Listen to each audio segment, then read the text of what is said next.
I began Jungian therapy many years ago with a wonderful person who analyzed hundreds of my dreams over several years.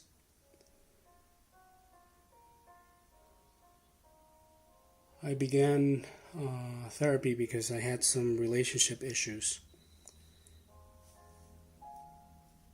and I finished the therapy. I ended it when things got way too crazy, when my dreams were saying that I was an MK Ultra victim and that I had discovered some world conspiracies and things like that. For some strange reason, people who go through psychoanalysis always end up dreaming that they were sexually abused, even if they weren't. And the reason why that is strange is because, well, why would you dream that if it wasn't true? I think the answer is very clear. You dream things that are not true, and that's the nature of dreams. You dream that you're flying, you dream that you're being chased by someone, you dream that you can bend time and space, and you dream that you go to an exam and you're completely naked, and then you dream that your teeth fall out for no reason. So I don't think it's impossible to dream that you were sexually abused if you weren't. And I think sexual abuse is one of the most terrible things that could happen to a person. And, well, a nightmare is basically that. A hallucination about something terrible happening to you or to others. So, when I decided to stop analysis, I thought that, well, I had spent a lot of money and a lot of effort and a lot of energy on this, and I gained a compassionate ear, somebody who listened to me and somebody who made me feel special about myself, maybe made me feel that I was in some way special for the Jung movement, for the Jungian world, so to speak. And that's what I gained. I gained a compassionate ear, somebody who would listen. You see, most psychologists can do that. Most psychologists are trained to listen and to be compassionate and to be there if you want to tell them something. And it doesn't have to be Jungian therapy. It doesn't have to be Freudian psychoanalysis. It can be any kind of therapy. The important thing is that you feel well, you feel heard, you can trust the person. The important thing is that there's a bond between the therapist and the client or the patient. So it is very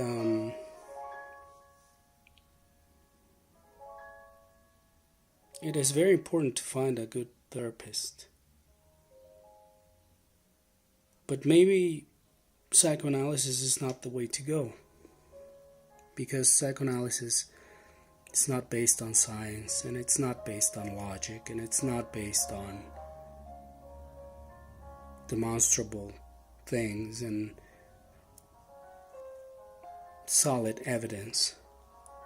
It's just a belief system, and I won't deny that it's a very, very unique and interesting belief system, especially Jungian psychoanalysis. I think it's very interesting, and I think that it talks about things that people didn't used to talk about like that. It talks about Mithraism, and it talks about alchemy, and it talks about these occult things and Christianity and many other things in a way that most people wouldn't talk about. However, there's a dark side to Jungian psychology, and the dark side is racism. I don't know if it's accidental racism, or I don't know what to call it, but I'm leaving a link in the description. It's an article called "Jung, a Racist" by Farhad Dalal, and it was written in 1988 for the British Journal of Psychotherapy. And I'm just going to read the abstract here. It says, the paper examines Jung's perception of the non-European. It is argued that this perception of black people is racist, and that these same views permeate the entire fabric of Jung's psychological theory. Further, that these views are woven into the theoretical foundations of two major Jungian concepts, the collective unconscious and individuation. Finally, the paper examines the consequences of these theories as perceived by Jung, in terms of the possibilities or otherwise of people of different races living together. So the paper examines the concept of racial hierarchy that has existed for a long time and that still exists in some ways. And it goes through a lot of things that Jung believed and that Jung was fond of or knew about, that were popular in his time, and it doesn't deal with the claim that Jung was a Nazi or that he was a Nazi supporter, because there's no way we can really tell if he was really a Nazi supporter or not.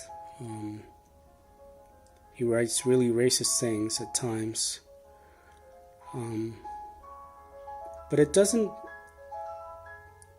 matter if he wasn't a Nazi supporter.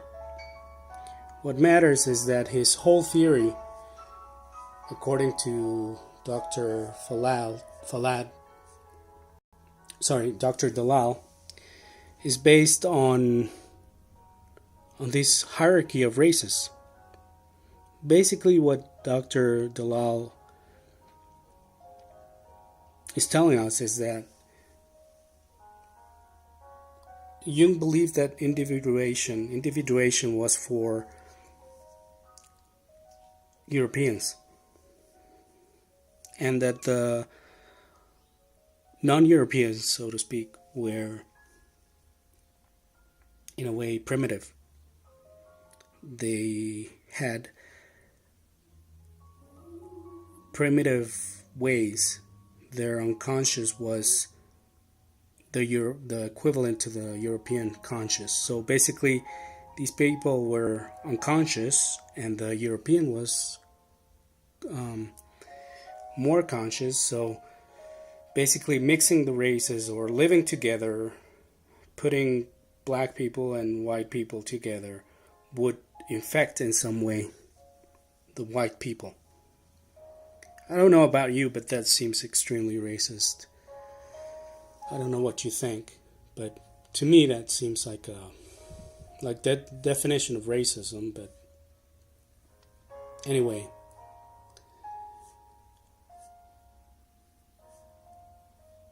Jung also, the author also argues that Jung believed that the adult psyche of the black man was equivalent to the child psyche of the European. So basically, a European child would think or would act the same way as a black grown up. So basically, Jung thought that non-Europeans were childish, primitive, and that was because that happened because they were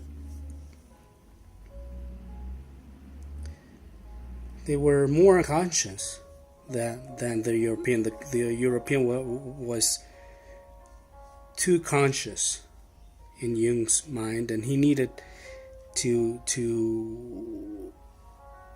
go to the unconscious and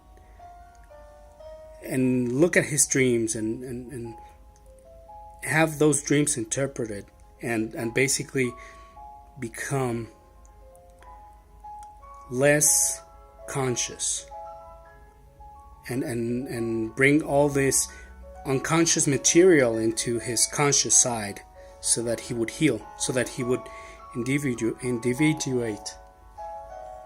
And basically what that means is that the non-European is not going to be able to individuate, whatever that means. I think individuation basically means being more like Jung, becoming basically an Aryan Christ, basically a man who or a woman who has conquered themselves.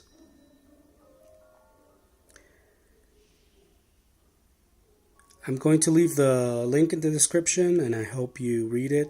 It's very interesting. Thank you for watching.